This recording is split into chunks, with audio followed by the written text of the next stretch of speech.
आजच्या दिवसाची सुरुवातच पार्सलपासून झाली. आता पार्सल म्हटलं की किती एक्साइटमेंट असते ना, हे वेगळं सांगायची गरज नाही.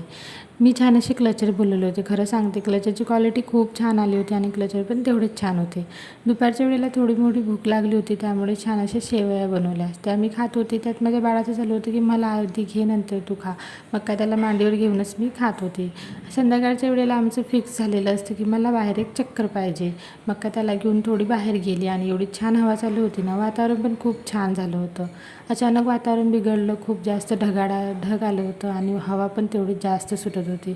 मग काय तसंच घरी निघून आलो. घरी आलो, अंधार किट्ट झालं. आता थोडंसं जरी वातावरण बिघडलं ना, तर लाईट ही गेलीच पाहिजे. बरं झालं चार्जिंगचा लाईट आहे, त्यामुळे थोडं टेन्शन कमी आहे. आता मी याला कितीही म्हटलं ना, तू आतमध्ये थांब, तरी याला बाहेरच यायचं होतं. बाहेर एवढं जास्त वातावरण खराब झालं होतं. विजा खूप चमकत होता, त्यात आभाळही गरजत होतं, पण माझ्या बेटूला बाहेरच खेळायचं होतं. थोड्या वेळ त्याला खेळू दिल्यानंतर काय पावसानेच एंट्री मारली, त्यामुळे आम्ही आतमध्ये गेलो. आतमध्ये गेलो मी लगेच स्वयंपाकाला लागली, कारण लाईट गेलेली होती ना, तर लाईट कधी येईल याची काहीच गॅरंटी नव्हती. त्यामुळे मी पटकन स्वयंपाक करून घेतला. आता मी स्वयंपाक करत होते, माझं बाळ शांत बसेन असं होणारच नाही. त्याचं चालू होतं की तू स्वयंपाक बाजूला ठेव आणि आधी मला घे. मग काय त्यालाच घेतला आणि स्वयंपाक बनवला.